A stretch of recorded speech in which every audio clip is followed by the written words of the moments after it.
He erased every trace, except one thing he didn't know existed. And that one mistake proved he was inside the house. Silence hangs in the dark street. The clock on Daniel Cross's wall reads 3:02 a.m. Every light in his house is on, not dim, not flickering. Bright. Like he's searching for something he can't afford to lose. Across the street, a door creaks open. Cold air slips into a lifeless home. A woman lies on the floor, still, unmoved, untouched, no broken glass, no overturned furniture, no sign anyone forced their way in. Only one detail stands out: the security system, disabled, with the correct code. And Daniel is already dialing the police. His voice is steady, too steady. He says he noticed something unusual, but no one asks the question yet. Why was he awake? Why was he watching? Because for 3 nights in a row, Daniel Cross hasn't slept. His neighbors noticed. Lights on until 3 a.m. every night, like clockwork. At first, they brushed it off. He works in cybersecurity. Late nights come with the job, but then there was the sound. Metal. Soft. Precise. Not loud enough to alarm. Just enough to be remembered. A neighbor recalls it now, standing behind police tape, arms folded tight. It sounded like tools, she says quietly. Inside Daniel's house, everything is in place. 2 in place. No clutter, no dust, no mistakes. His routines are flawless. Morning coffee at 6:15, jog at 6:40, work calls at 8, every day mapped down to the minute. A man who leaves nothing to chance. So when detectives step into the victim's home and see no struggle, no forced entry, no fingerprints, they don't think of chaos. They think of control. And Daniel Cross, is control. He stands outside, watching. Not pacing, not nervous, just watching, like he's waiting for something to unfold or something to be confirmed. The officer asks him a simple question. "What made you look outside?" Daniel pauses, just for a second, then answers. "I heard something." "What kind of something?" "Metal." The same word the neighbor used, but he says it differently. Like he already knows what made the sound. Inside the victim's house, investigators check the system logs. The alarm wasn't just disabled, it was accessed remotely through a secure interface. Encrypted, professional. Someone didn't guess the code. They knew how to bypass it. Someone with skill. Someone like Daniel. But there's a problem. The access point doesn't trace back to his house. It comes from inside the victim's network, as if the system was already compromised, days ago, maybe longer. Back in Daniel's home, a quiet hum fills the air. A hidden server rack glows behind a locked panel. Cables snake into the walls, invisible, untouched, or so it seems. Daniel sits at his desk. Screens flicker with lines of data. Logs, timestamps, deleted files. He scrolls slowly, calm, until he stops. One entry. He didn't erase it. Not because he forgot, because he never saw it. A background process. Auto-generated. Time-stamped. 2:14 a.m. A connection ping, not outgoing. Incoming. His expression tightens, just slightly. Across the street, investigators uncover something else, a second device, hidden behind a bookshelf, not part of the original system. It's been recording, audio, for days. They play it back. At first, nothing. And then, a faint metallic click. Again and again, precise, measured, followed by footsteps, slow, deliberate, not rushed, not afraid. Whoever was inside that house belonged there. Back in his chair, Daniel rewinds the log again, 2:14 a.m. incoming connection, but he never opened a port, never allowed external access. Impossible, unless someone used his system before him, or worse, without him knowing. His eyes shift toward the wall, the one behind the server rack. There's a faint mark, a line in the paint, barely visible, like something had been moved recently. Across the street, the audio continues. A new sound, a voice, low, calm, familiar. Code accepted. The room goes still. The detective freezes, rewinds, plays it again. Code accepted. It's not Daniel's voice, but it used his command structure, his phrasing, his design. Someone studied him, copied him, or lived close enough to learn everything. Back in his house, Daniel stands, slowly. He walks toward the wall, each step quieter than the last. His hand reaches out, presses lightly. Hollow, he steps back, breathing slower now, not panicked, focused. He pulls the panel aside, and behind it, there's space, too much space, not insulation, not wiring, a narrow passage. Dark, silent, used. The air is different, stale, occupied. Daniel doesn't move, doesn't speak, because now he understands the log, the incoming connection, the metallic sounds. They weren't from outside, they were from inside his walls. Across the street, the detective listens to the final seconds of the recording. Footsteps. Closer. Then a pause. Then a whisper. Right next to the microphone. You missed one. The audio cuts. Now back in his house. Daniel finally steps into the passage. The darkness closes around him. The wall slides slightly behind, not fully shut.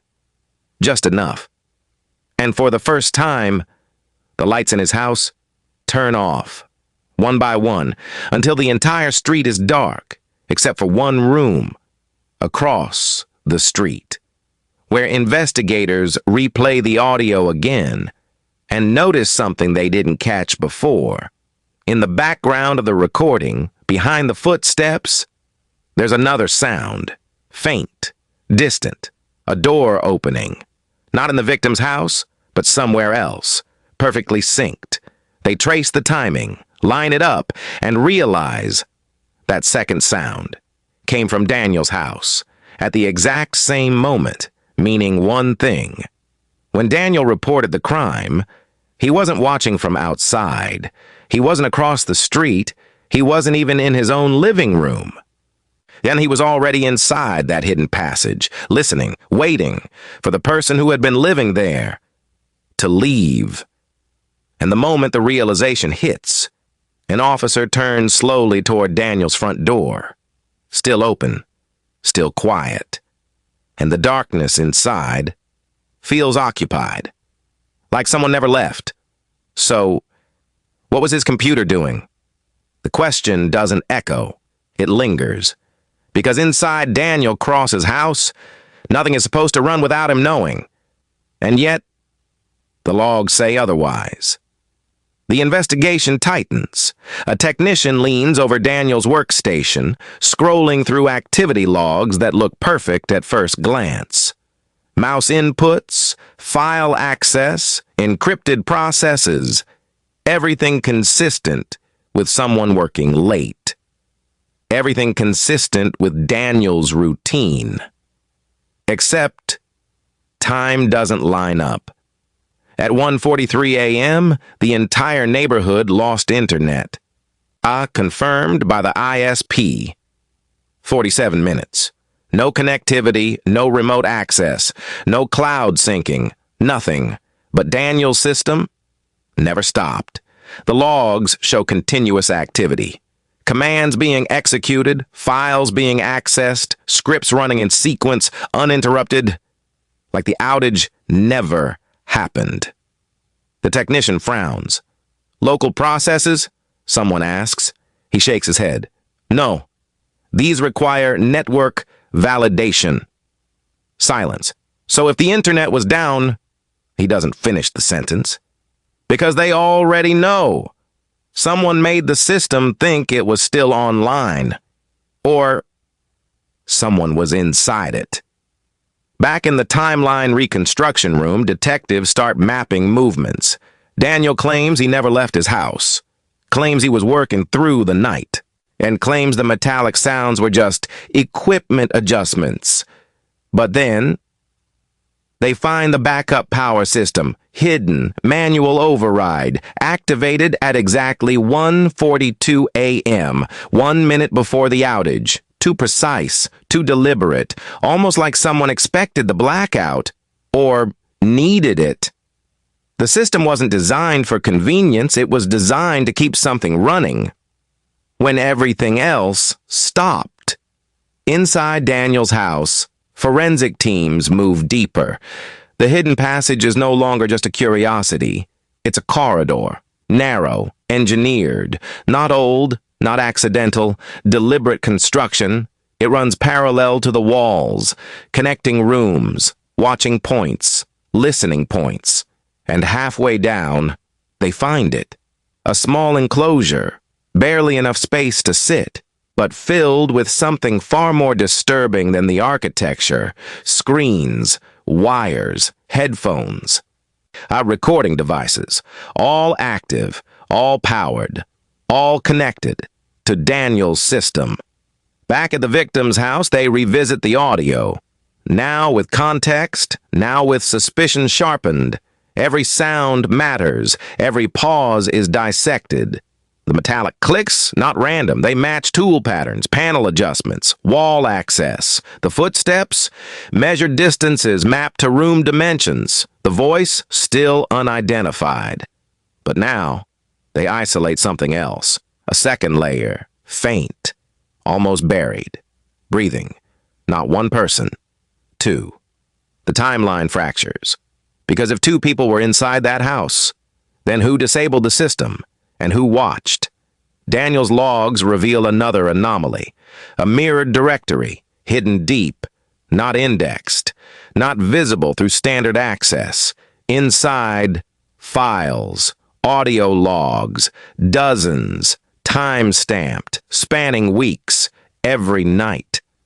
At every movement, every sound, recorded, cataloged, observed, not from his house, from across the street, from inside the victim's home. Daniel wasn't just working late, he was listening. So he was surveilling her, an officer mutters, but the lead investigator shakes his head slowly. No. He points to the timestamps. They overlap. 2 recordings. Same time, different positions. One inside the victim's living room, the other inside Daniel's wall, facing outward, listening in, not controlling, not initiating, just watching, monitoring, waiting. The room shifts, the theory collapses, because Daniel doesn't look like the hunter anymore. He looks like something else, something closer to a witness, or worse, a participant. They bring him in. Interrogation room, cold light, no distractions. Daniel sits still, hands folded, eyes steady. But there's something new now. Not fear, not guilt, recognition, like he's been waiting for them to catch up. You built the passage, the investigator says. Daniel nods once. Yes. You installed the equipment. Yes. You monitored her. A pause. Then, no. Silence tightens. You had audio feeds inside her house. Yes. Then explain that. Daniel leans back slightly, and for the first time, he exhales. Not like a man cornered, like a man relieved.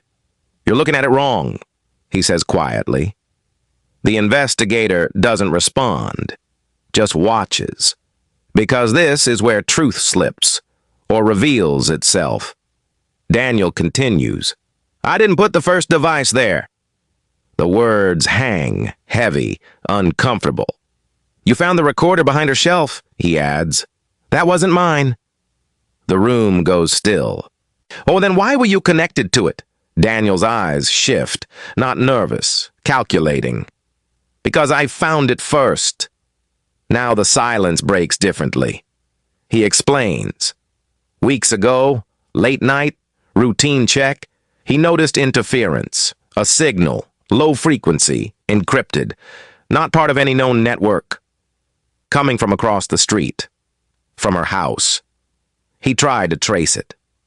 Couldn't. So he did something else. He listened. And what he heard didn't make sense. Footsteps when she wasn't home, doors opening at impossible hours, voices that didn't belong to her. So he built the passage, not to spy, to confirm, to see what his system couldn't. And what did you find? The investigator asks. Daniel doesn't answer immediately. Because now, for the first time, there's hesitation. Someone else was already inside. The air shifts. I'll live in there? No. Then what? Daniel's jaw tightens. Waiting. The word lands wrong, too vague, too deliberate. Back in the evidence room, they reanalyze everything. Now with a new assumption. Not one intruder, not one system, but layers. Overlapping, competing, watching each other. The backup power system changes meaning. It wasn't to keep Daniel's work running. It was to keep the surveillance alive. During the one window where the other system would act. The outage wasn't random. It was scheduled. A blind spot. For someone. They checked the city grid logs and find it. The outage wasn't area-wide, it was targeted. Precision shut-off. Just that block. Just that time. Someone else planned it. Back in the interrogation room, you knew it would happen, the investigator says. Daniel nods slowly. Yes. But you stayed. Yes. Why? And now, Daniel finally looks directly at him, eyes sharper, colder. Because I needed to see if it would choose her, or me. The words don't make sense. Not yet. But they will. Because at 2:14 a.m., the incoming connection wasn't random. It was a switch, a trigger. Something moved from one system to another. Back in the hidden passage, forensics finds something new. Fresh marks, not old. Not weeks ago, recent, after the murder. After Daniel entered, meaning someone used the passage. After him. The walls weren't just a path, they were shared, and suddenly, the entire structure of the case collapses into something far more disturbing. Daniel didn't build a secret space to watch someone else. He found a system already in motion. He tapped into it, studied it, waited for it, tried to predict it, and then failed. Because the final log entry, the one he missed, wasn't just a connection. It was a transfer from the victim's system into his. The investigator stares at the report, then slowly looks toward the evidence bag containing Daniel's server drive. Because if that's true, then whatever was inside that house didn't leave. It moved. And the lights in the evidence room flicker. Just once, before every monitor in the room turns on at the same time, without input, without command, and across every screen, a single line appears. You're still watching the wrong house. 6 minutes. Completely gone.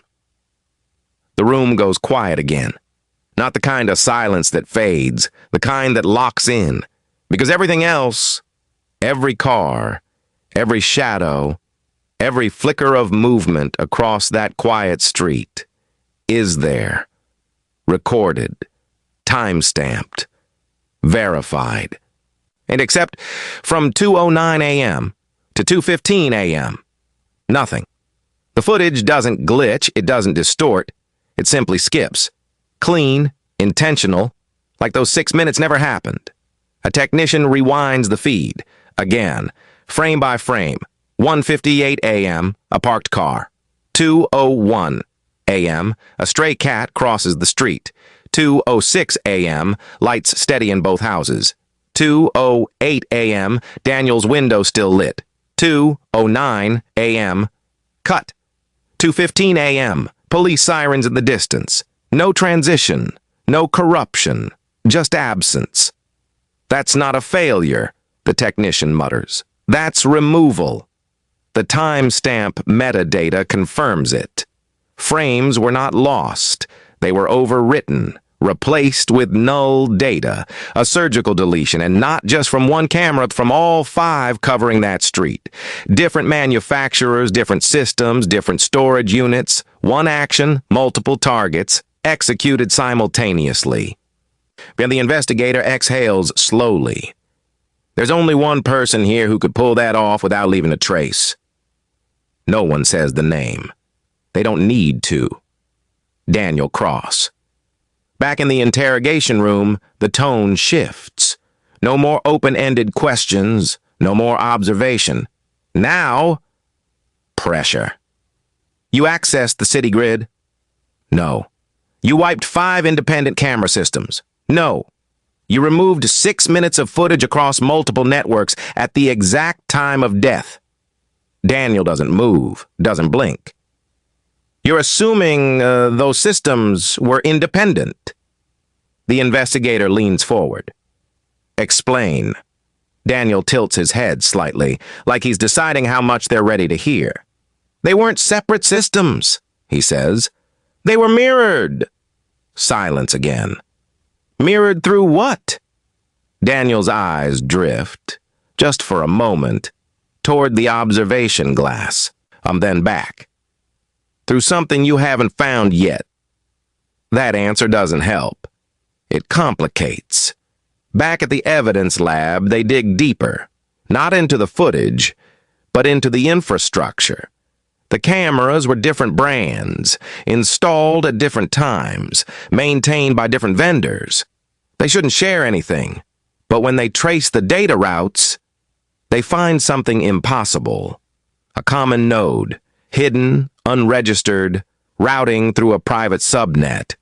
Someone built a back door, not into one system, into all of them. And it's been there for months, maybe longer. The 6-minute gap wasn't an emergency action. It was a feature, a switch. They isolate the command signature used to wipe the footage.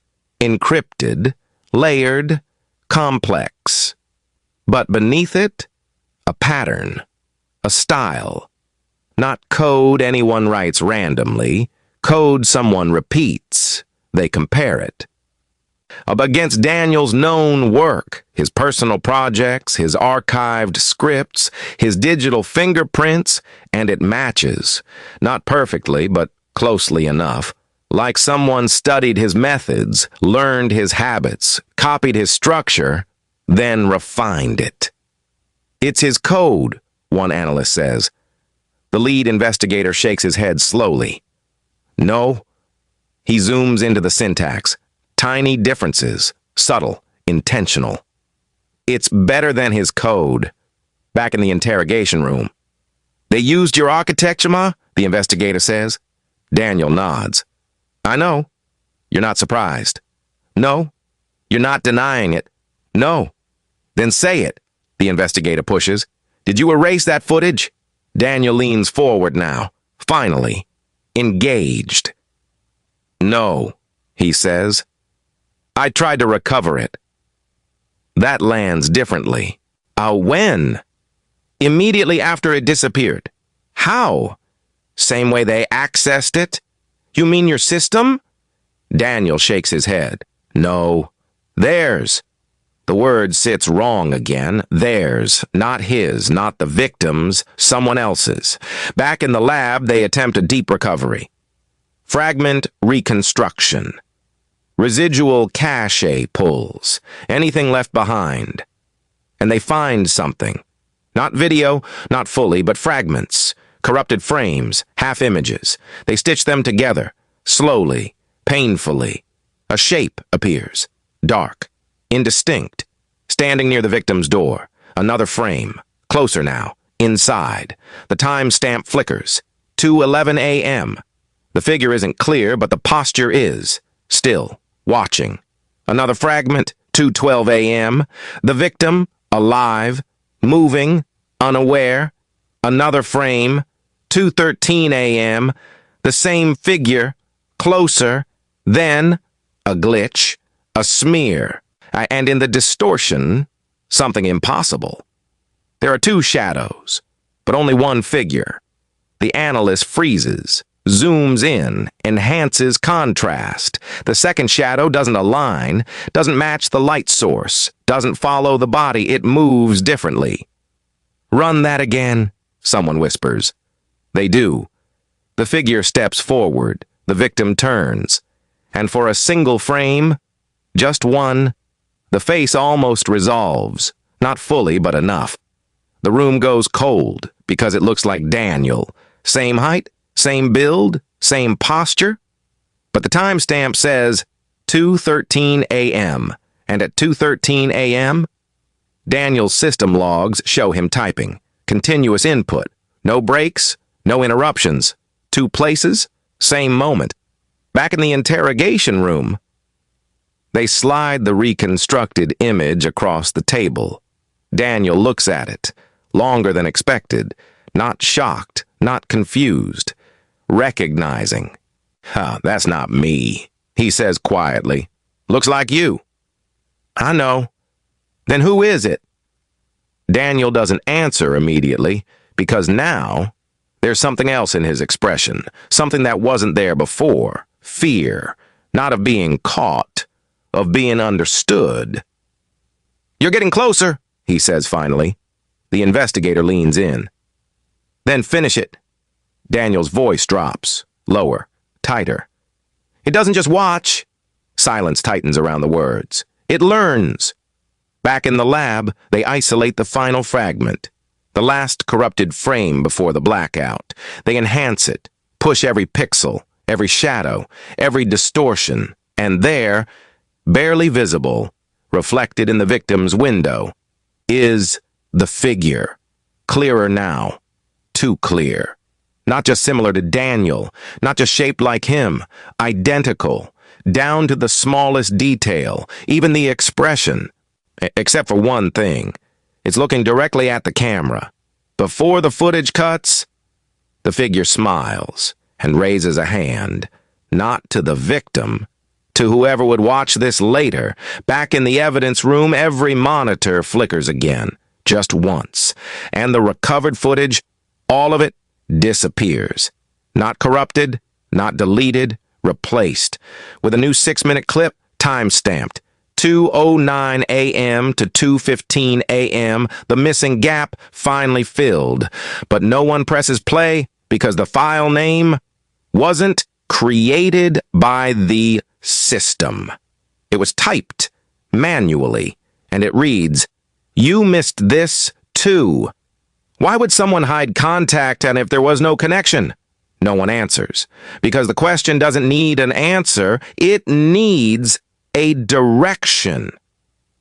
Elena Voss, 34.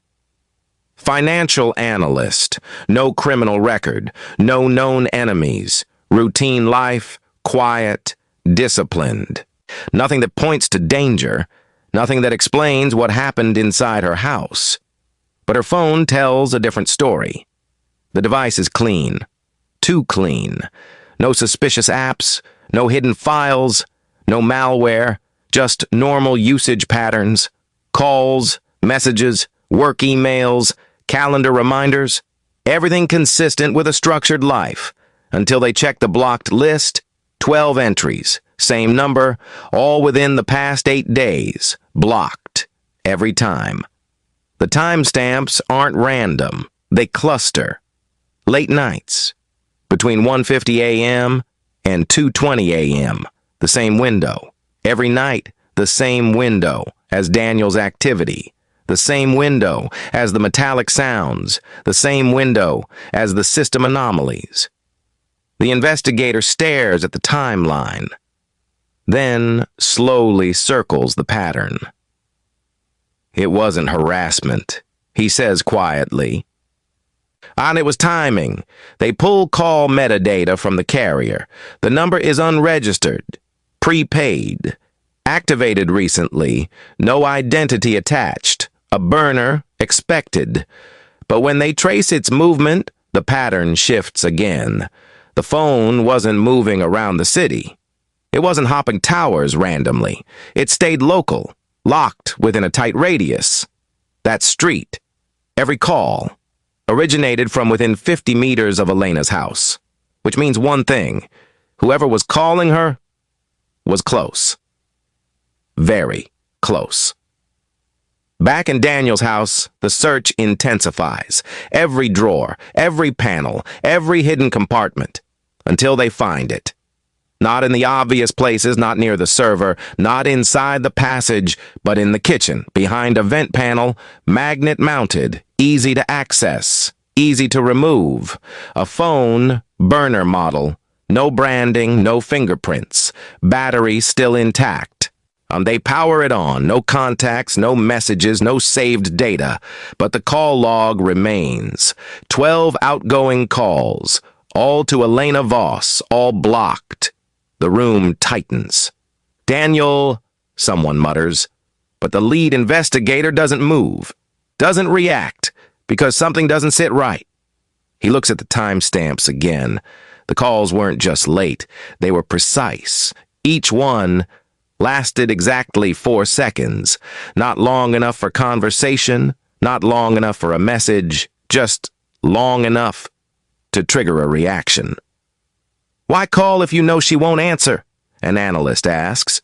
The investigator doesn't answer. Because now, he's not thinking about communication. He's thinking about signaling. Back in the lab, they sync the call times with system logs. Overlay everything, and the pattern emerges. Each call lines up with a system event, not in Daniel's house. So in Elena's, every blocked call corresponds to a brief activation. Lights flicker, security panel wakes, internal network pings, like something inside her house was responding, not to her, to the call. The room shifts again, because now the phone isn't for contact. It's a trigger. Back in the interrogation room, they place the burner phone on the table. Daniel looks at it. And this time, there's no control, just recognition. "You found it," he says quietly. "You want to explain why you were calling her?" the investigator asks. Daniel shakes his head. "I wasn't calling her." Silence. "That phone wasn't for Elena," he continues. "It was for the system." The investigator leans in. "Then why block the number?" Daniel's answer is immediate.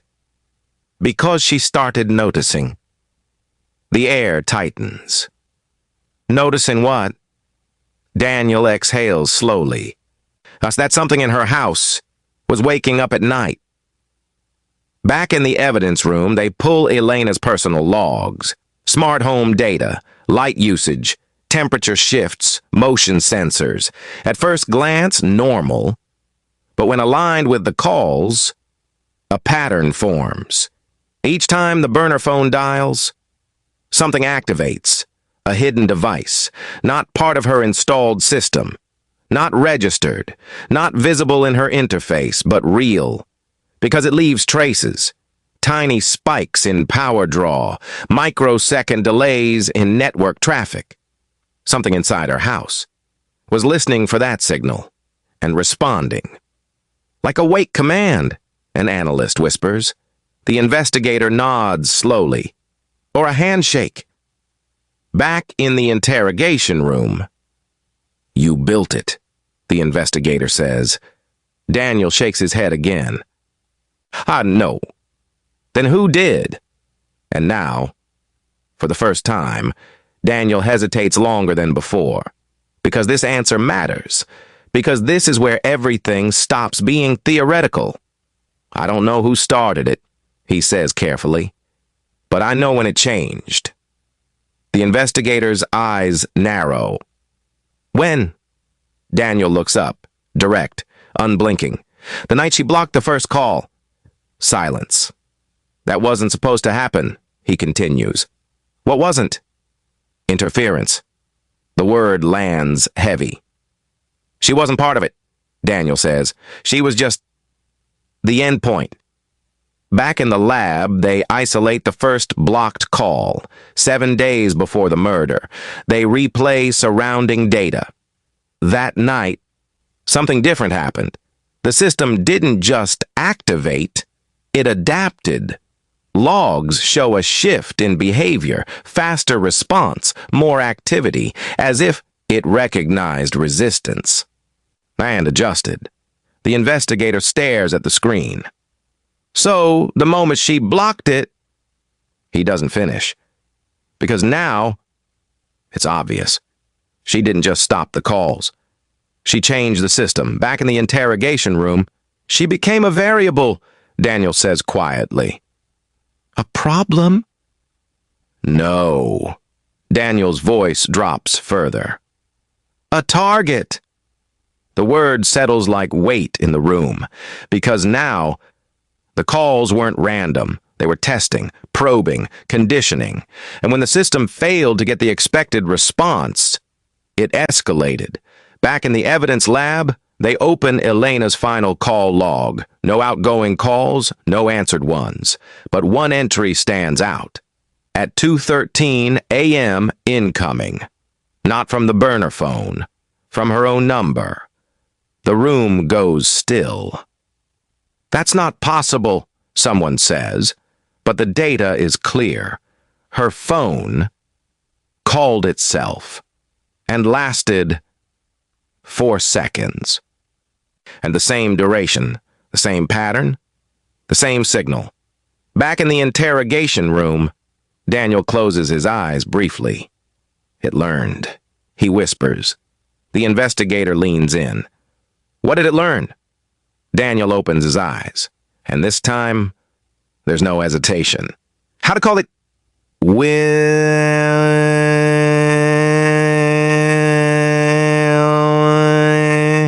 Silence.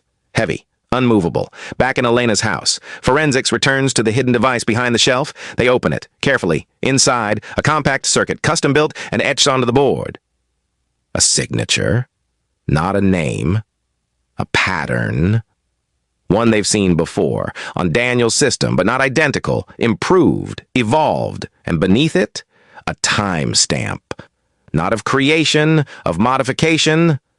2:14 a.m., 1 minute after the call, 1 minute after the system learned, 1 minute before the footage disappeared, 1 minute before Elena died. Back in the station, every screen flickers again. Not violently, subtly, like something testing control. And on Daniel's recovered server, a new file appears. No one touches the keyboard, no one initiates it. But it's there, named simply Connection Established, and inside, a single line of text. Now there is a connection. What was there before it was removed? The question drifts through Daniel Cross's house, empty and silent. Detectives move slowly, step by step, scanning every inch. The air smells faintly of electronics and polished wood, too sterile, too calculated. Nothing should be out of place. Nothing should give them pause. And yet, there it is. A drawer in his study. Slightly misaligned, a subtle tilt, almost invisible if you weren't looking. A detail easy to dismiss, but trained eyes notice. They tug it open. Empty. Nothing. No documents, no hardware, no trace of paper or memory sticks. Nothing.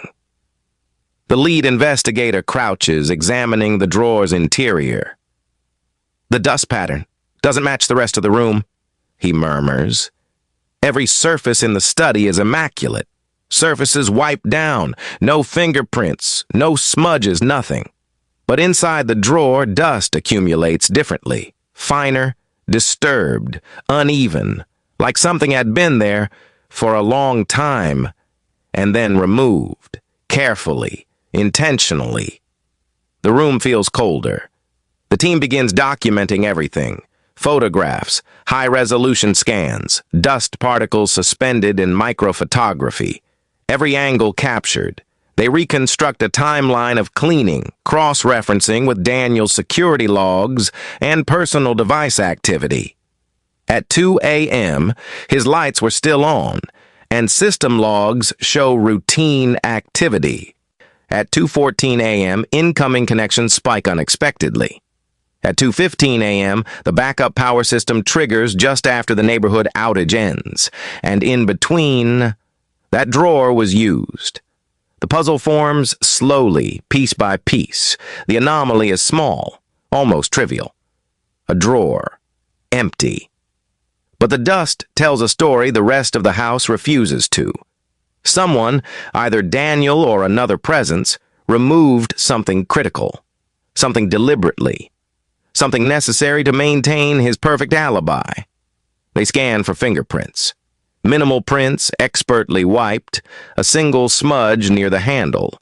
Not enough to identify, not enough to incriminate, but it confirms recent use. No DNA. Nothing that would tie a second person immediately. The team moves on to chemical residue testing. Tiny traces of cleaning solvents, stronger than what Daniel uses in his daily routine. And then it clicks. This wasn't routine maintenance. It was preparation. Detectives begin mapping the drawer's potential contents. Could it have been a device, a drive, a note, or something else? Physical that might interact with the hidden system inside the walls? The answer lies in the dust's pattern. Microscopic debris forms a negative impression, shapes left behind when an object sat there long enough to collect dust, then removed. Analysts magnify the image. The outline is unmistakable. A small rectangular object, slim, compact, portable. All evidence points toward one chilling possibility. Daniel's alibi isn't just based on system logs or surveillance. It's manufactured, engineered, perfect. Until now. The team cross-checks timelines. The drawer was last used at approximately 2:12 a.m., 2 minutes before the incoming connection from the victim's house. The same moment the system adapted to Elena's resistance. The same moment the metallic sounds were reported by neighbors. The investigators exchange glances. The implication is impossible. Whatever was in that drawer was deployed or removed exactly when the chain of events reached a critical point. It was a linchpin. The missing element that allowed Daniel to appear elsewhere while an unseen presence operated across both houses. They search further. Every nook, behind panels, under floorboards, nothing. But the subtle shift of dust in that one drawer haunts them. It confirms presence, confirms action, confirms a deliberate step taken to manipulate events in real time. And yet the object is gone. Who removed it? Daniel? Someone else?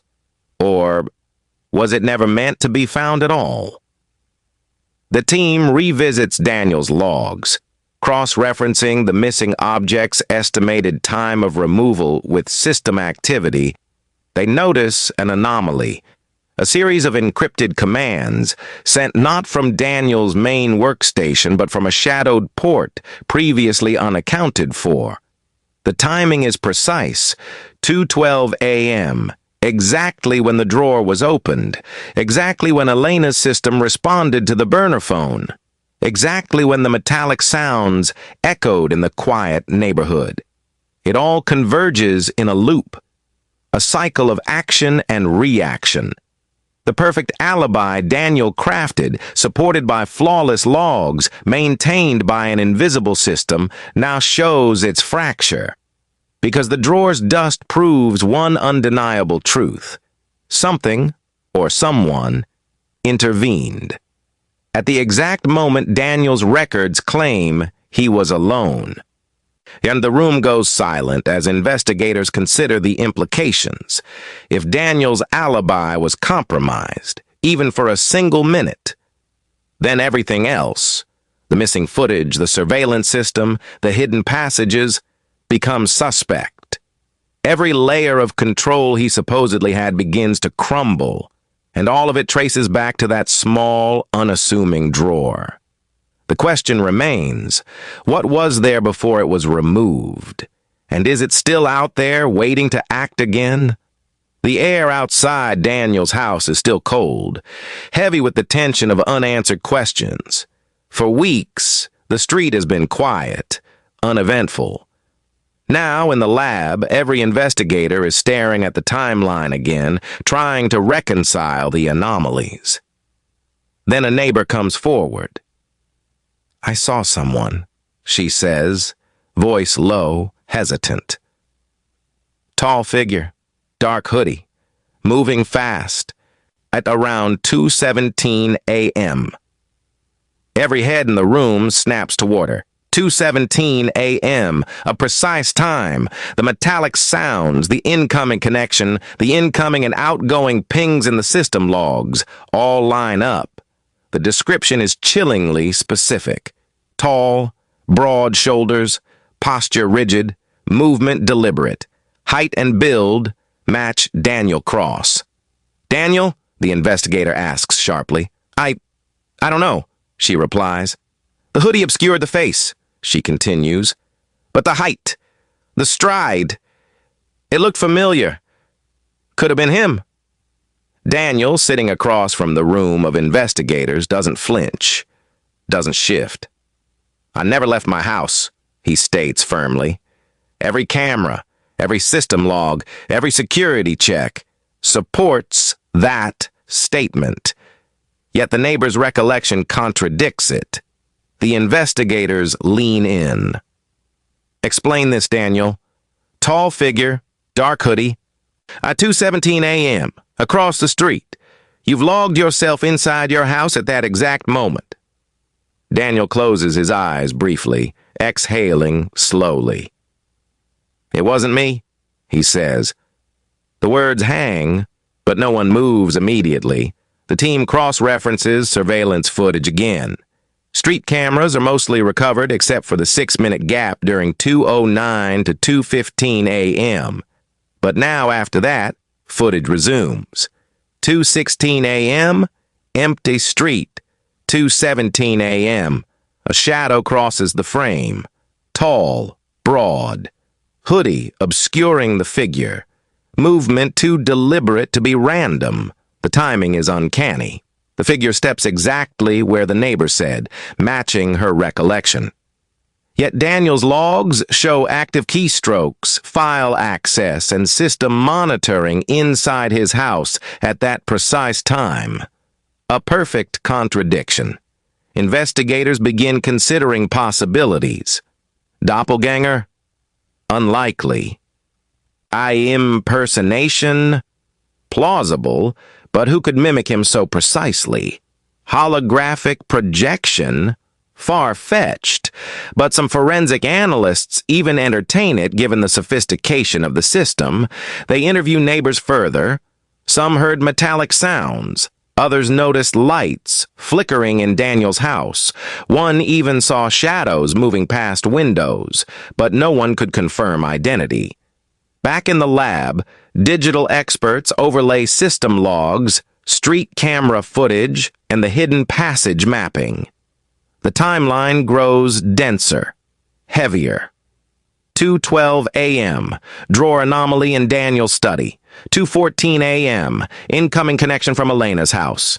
2:15 a.m., backup power triggered. 2:16 a.m., system monitors detect minute network activity external to Daniel's workstation. 2:17 a.m., shadow moves across street, observed by neighbor and captured by street camera. One analyst leans back. "This is impossible," she whispers. "They couldn't have done all of this alone, not physically and digitally at the same time." The contradiction deepens. Daniel's alibi is airtight, supported by keystroke logs, system activity, and independent verification from automated scripts. Yet the neighbor's observation, corroborated by video and physical evidence, suggests he, or someone identical, was outside. They return to Daniel. Either someone is impersonating you, the investigator says tone low, or something inside your house is projecting you outside. Daniel's eyes narrow. You're closer than you think, he says. The words unsettle the room. Investigators begin reviewing the hidden passage again, searching for overlooked mechanisms. Cameras? Already accounted for. Speakers or audio cues? Possibly, but wouldn't explain a visible. A moving figure outside. Mirrored monitors? They already know the system is sophisticated, but can it create physical movement? Then someone notices the subtle detail missed before. The exterior floodlight on Daniel's front wall automated, programmed to react to motion within the hidden passage. The light flickers just as the tall figure appears on the street footage. It's faint, barely noticeable, but enough to create a shadow outside. And the shadow aligns almost perfectly with the neighbor's description. Investigators pause. Wait. Are you saying the figure she saw could have been a shadow? Partially, an analyst says, but it doesn't account for the full silhouette. He's too detailed, too deliberate in movement. Shouldn't have been possible. Daniel sits quietly, expression unreadable. Finally, he speaks. It wasn't just a shadow. It was a warning. The room tightens. A warning? He nods. Someone or something was inside my house while I was supposedly alone. They created the figure outside, made sure the neighbor saw it, knew I'd be implicated if anyone looked too closely. The investigators glance at each other, the contradiction now fully realized. Not only did someone bypass Elena's system, manipulate Daniel's systems, and erase footage, they also projected or simulated his presence outside, creating a perfect scapegoat scenario. And the shadow on the street, tall, broad, deliberate, is proof. It's meant to confuse, to intimidate, to control person. They dig further into the footage, every pixel, every frame. Enhancement reveals slight distortions in the image of the figure. Edges don't match natural movement. Light reacts oddly, so subtle glitches appear on the hoodie and shoulders, like digital artifacts layered over reality. The implication is chilling. Daniel didn't leave, but someone with unmatched access made it appear he did. The investigator leans back. This is no longer a question of alibi. It's a question of control. Whoever did this controlled both the narrative and the evidence from inside Daniel's own home. Daniel remains calm, almost resigned. But they made one mistake, he whispers. Investigators lean in. What? He gestures toward the hidden passage. The projection, or the shadow. It's clever, but predictable. And that's how you trace it. The contradiction finally starts to fracture. The perfect alibi Daniel had relied on, his supposed presence in the house, was never truly his. It was manipulated, engineered, designed to fool everyone, even him. And now, with the neighbor's memory confirming the external figure, the investigation pivots, not from alibi to guilt, but from control to infiltration, from a single suspect to a system they still barely understand. The chilling realization settles. Whoever orchestrated this is still inside Daniel's house, still watching, and still capable of creating shadows on the street. The investigation pivots sharply. Elena Voss is no longer just a victim. She is now a key to understanding motive. Investigators comb through her apartment piece by piece, filing cabinets, drawers, computers, her phone already analyzed. Nothing overtly suspicious, until the finance files surface. Bank statements, invoices, encrypted spreadsheets, patterns of transfers, shell companies, offshore accounts. Nothing illegal on the surface. Yet anomalies appear when analysts dig deeper. Suspicious transactions, small but consistent, designed to evade casual detection. Elena was investigating something, and it wasn't minor. Metadata traces show encrypted emails, external accounts she accessed during the weeks leading to her death. Pseudonyms, burner email addresses, proxy servers, everything designed for discretion. One file catches the lead investigator's eye. It contains corporate data on multiple companies. One entity stands out, a small cybersecurity firm, Daniel's firm. A ripple passes through the room. They cross-check addresses, corporate records, registration documents. Yes, there's a direct connection. Daniel Cross, founder, lead analyst, key figure in financial cybersecurity. The coincidence is too precise to ignore. How was this random or planned? The investigator mutters under his breath. Analysts dig deeper. Files reveal Elena had been tracing suspicious financial activity linked to that company. Not just transactions, contracts, internal communications, even network vulnerabilities. She was compiling a report, documenting weaknesses, and her investigation had recently shifted focus toward Daniel. Digital footprints are subtle. She didn't leave an obvious trail.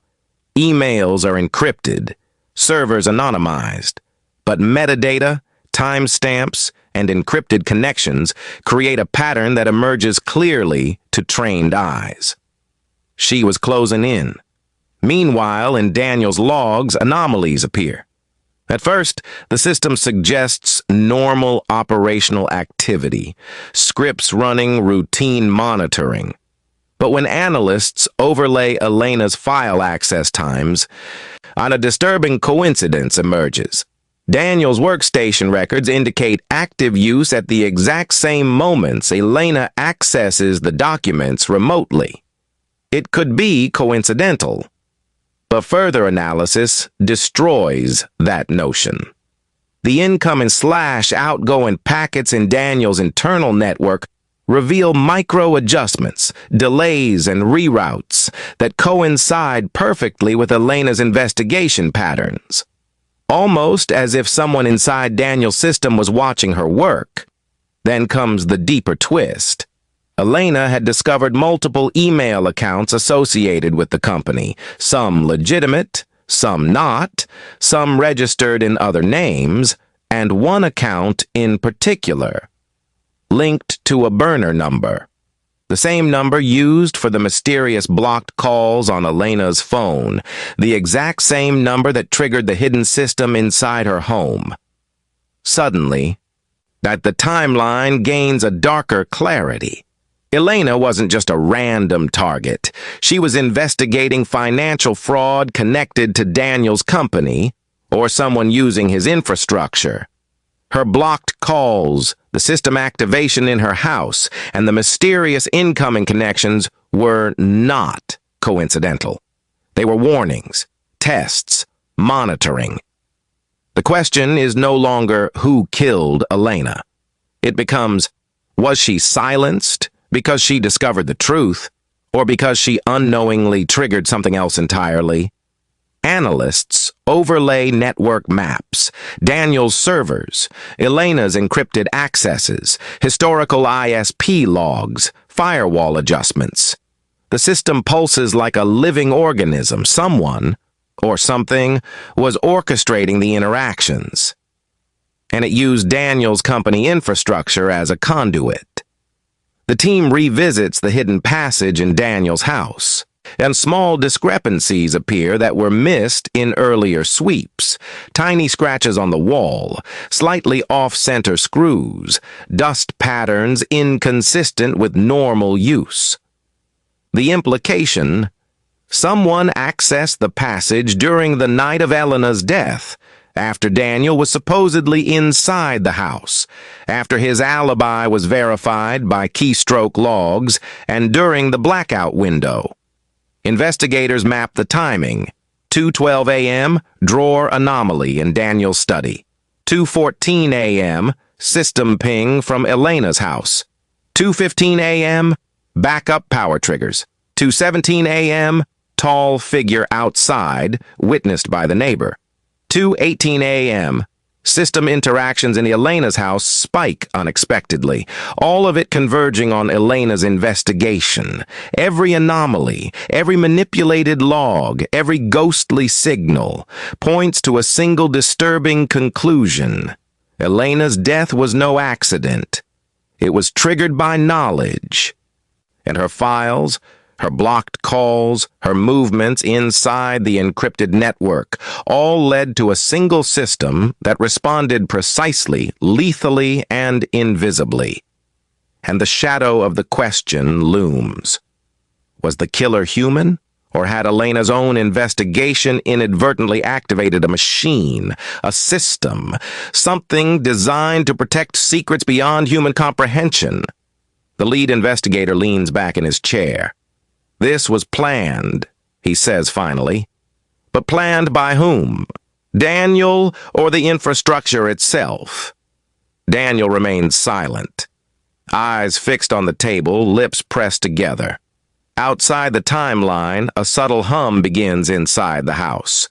Investigators in the lab notice network traffic, small bursts, patterned, precise, almost deliberate. Even now, the system responds. Even now, Elena's death wasn't just a crime, it was a lesson. And someone, or something, is still teaching it. One investigator leans back in his chair, staring at the sprawling timeline, the digital overlays, the reconstructed footage, and the scattered evidence. Everything points to a perfect crime, disabled system, deleted footage, fake alibi, no physical evidence. From the outside, it is impeccable. The air in the room is thick. Everyone is exhausted, tense, yet no one speaks the thought out loud. Maybe it was too perfect. And then the investigator notices it. Something subtle, something almost invisible. At first he doubts himself. It's a single file in Daniel's system logs, time-stamped 2:12:43 a.m., right after the drawer anomaly in Daniel's study. He replays the digital activity frame by frame. It's a log of a file access, but not a normal file. Encrypted, yes. Oh, but the size is minuscule. The kind of file you don't notice. The kind a system could run automatically and no one would question. Most investigators would have passed over it. But his eye caught a detail no one else did. The file was created, then immediately deleted. A tiny blip. 0.02 seconds of digital life. Nothing else touched it. No replication, no logs of movement. Just created, then gone. He pulls forensic software, attempts to recover metadata. The file name is gone, but a ghost remains. A trace in the kernel logs. And inside that trace, a sequence of commands. Patterned, familiar, too familiar. He stops. It looks like Daniel's own coding signature, but slightly different. A ghost within a ghost. An echo. Something running beside him, mimicking his actions, anticipating his moves. He pulls up Daniel's workstation activity. Cross-references every keystroke, every file opened, every network ping. The overlap is uncanny. Every single action Daniel takes inside the house is mirrored by this phantom sequence, sometimes faster, sometimes delayed by milliseconds. And the perfect alibi, the investigator whispers. He leans closer to the screen. I wasn't perfect at all. He calls over another analyst. Look at this, he says, highlighting the log blip. The second analyst frowns.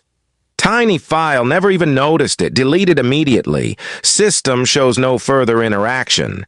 He nods. But look at the pattern, the first investigator insists. The commands. Look at the precision. It's learning, adapting, acting independently. They overlay the timeline again. 2:09 to 2:15 a.m. Deleted footage window. 2:12 a.m. Drawer anomaly. 2:14 a.m. Incoming connection from Elena's house. The 2:15 a.m. Backup power system triggered. 2:17 a.m. Tall figure outside. 2:18 a.m. System interactions spike unexpectedly in Elena's house. 2:12:43 a.m. The ghost file appears and disappears. The realization hits like a punch. This wasn't just a human plan. The perfect crime wasn't executed by Daniel alone. It was orchestrated by a hybrid, human and system, working in tandem.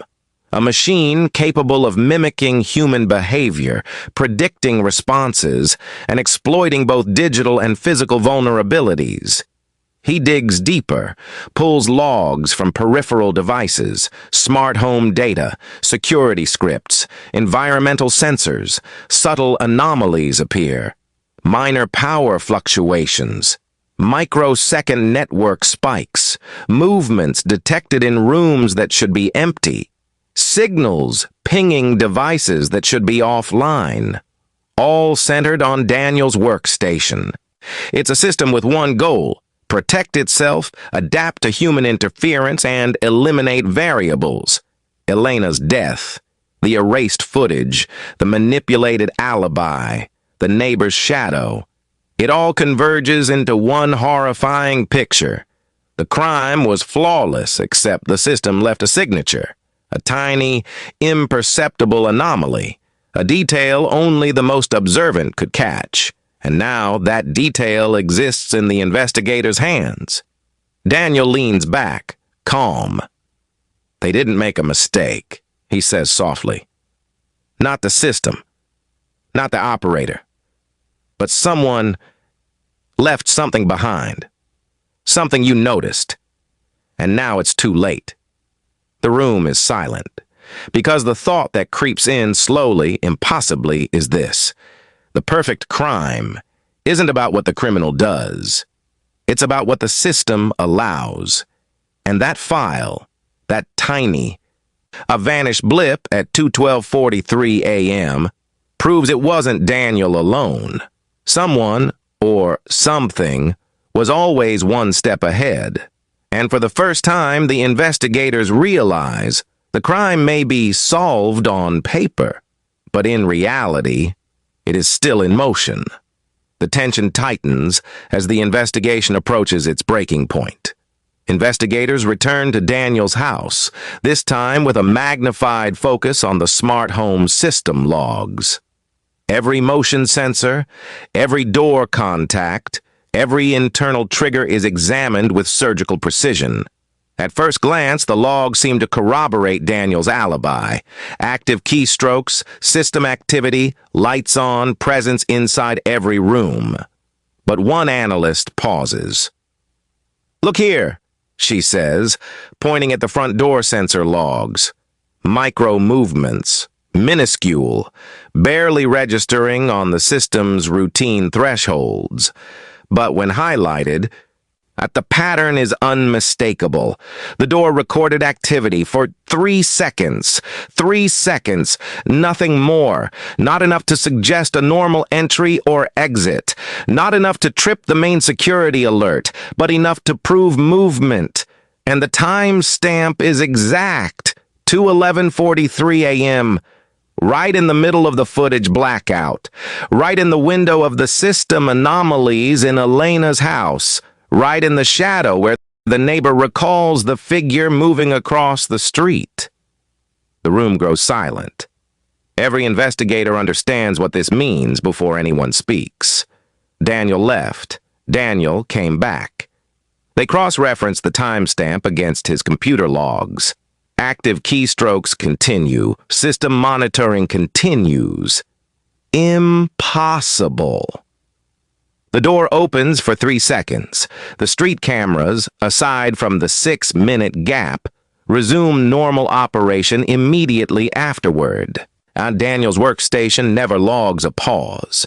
His alibi remains active digitally. They overlay the sequence again. Drawer anomaly, 2:12 a.m. Incoming signal at Elena's house, 2:14 a.m. Backup power, 2:15 a.m. Neighbor sees shadow, 2:17 a.m. But the front door sensor, 2:11:43 a.m. It is the first tangible physical evidence placing Daniel outside the house, contradicting every system log he had used to craft the perfect alibi. A forensic technician magnifies the door sensor data. Micro changes in the magnetic field, slight vibrations in the frame, subtle temperature shifts. All indicate movement. All indicate a person. The realization spreads slowly through the team. Daniel had physically left the house during the blackout and returned. Questions flood the room. Where did he go? What did he do in those few seconds? How could he execute part of the plan outside while his systems logged him inside?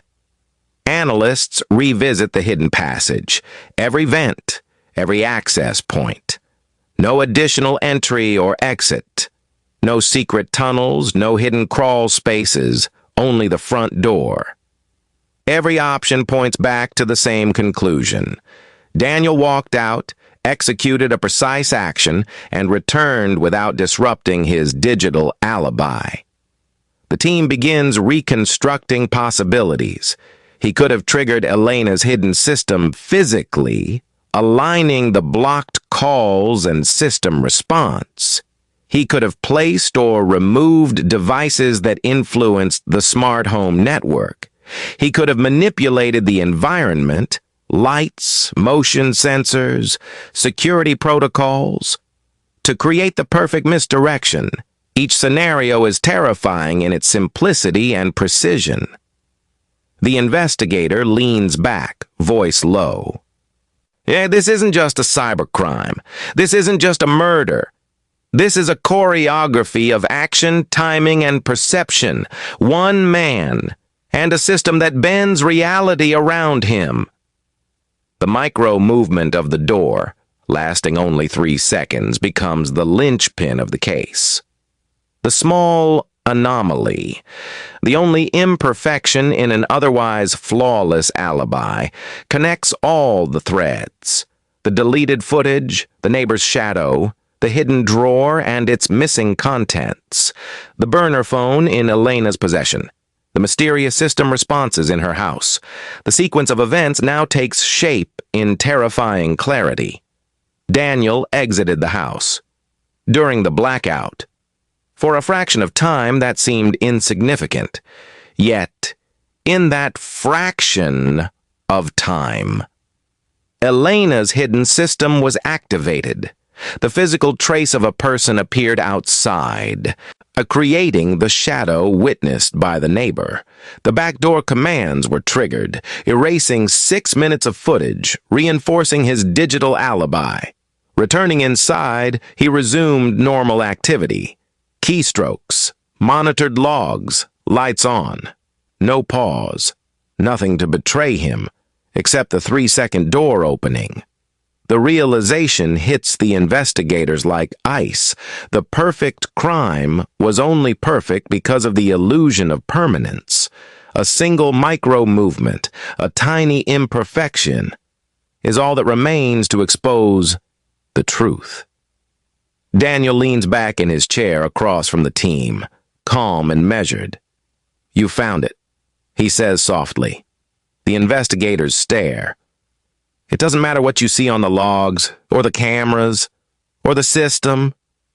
You think you've caught me, but time itself works with me. 3 seconds. Now that's all it takes to make reality bend." The room goes silent. Every analyst, every detective feels the weight of what he just said. 3 seconds. One human, a system that adapts, learns, and anticipates.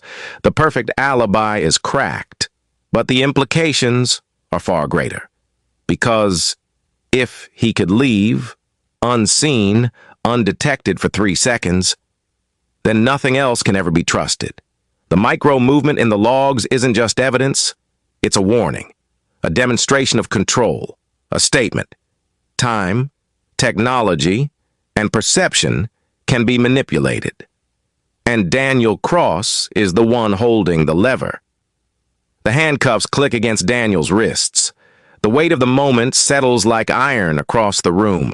Every detective, every analyst, every officer present watches him silently as he is led from the study past the drawer anomaly, past the faint dust patterns, past the blinking lights of servers that still hum quietly in the background. In the interrogation room, Daniel sits back, calm, almost serene. The air is thick with anticipation. After hours of evidence, timelines, neighbor testimony, and digital anomalies, they finally confront him. "You planned this," the lead investigator states flatly. Daniel nods, quietly. "Yes, everything," he admits. No hesitation, no deflection. Every deleted footage, every system manipulation, every burner call. It was his orchestration. Every step from the blackout to the micro movement of the door to Elena's death aligned perfectly under his meticulous control. The investigators lean forward. Questions spill, rapid fire, each one probing for gaps, contradictions, motives. How did you manage the timeline so perfectly? How did you erase the footage without leaving a trace? And the neighbor. Why the shadow? Daniel answers each calmly, detailing his own methods, his own manipulations, the precision of his alibi. Then he pauses. Longer than anyone expects. The room stiffens. Everyone waits. "What?" asks the investigator. Daniel's eyes are sharp now, almost distant. "I didn't forget anything," he says slowly. The words hang heavy. Then, almost inaudibly, he adds, "That detail, that tiny imperfection, the 3-second door movement, the ghost file in my logs." He leans forward, eyes fixed on the lead investigator. "That detail wasn't supposed to exist." Silence. A ripple of confusion passes through the team.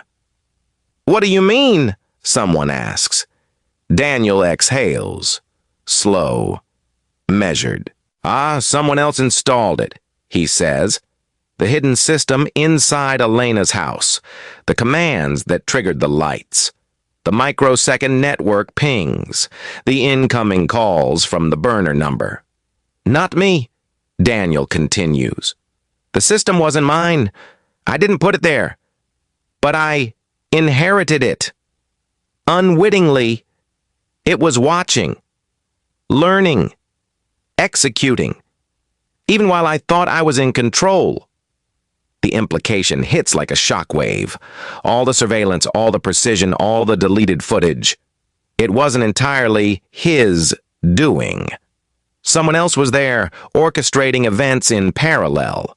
Someone else who knew the systems, knew the timing, knew how to manipulate the digital and physical environment flawlessly. The investigators glance at each other. "So, you weren't the only one?" the lead investigator asks slowly, voice tight. Daniel shakes his head. A small, chilling smile appears. "No, not the only one." He leans back, expression unreadable.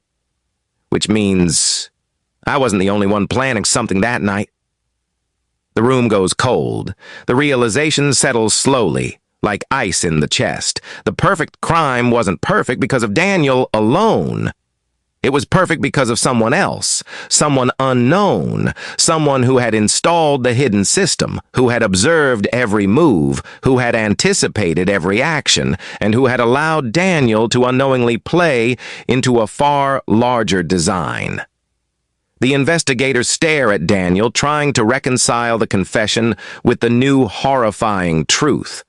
The shadow outside, the micro-movements, the ghost file, the manipulated smart home, all of it, planned, controlled, executed, and yet beyond Daniel's understanding.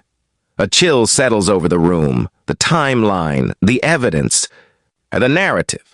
Everything had a second layer, a hidden hand, watching, waiting, controlling. The implication is inescapable. Daniel was a player, but he wasn't the master. The true architect remains unknown, and the system still exists, still waits, still learns. Outside, the neighborhood is quiet again. Lights flicker faintly in Daniel's house. Servers hum. The hidden mechanisms lie dormant, but not for long. Because the night's events were never just about him. They were about the system, the unknown operator, the intelligence that orchestrated the chaos perfectly. And in the quiet of the interrogation room, Daniel leans back, hands cuffed, eyes unblinking. Which means I wasn't the only one planning something that night. If he planned everything, who exposed him? Was the system a coincidence or part of a bigger plan? And the real question, was Elena the only target? Subscribe now and turn on notifications. Stay with us to uncover every twist, every secret, and every shocking detail that's still hidden.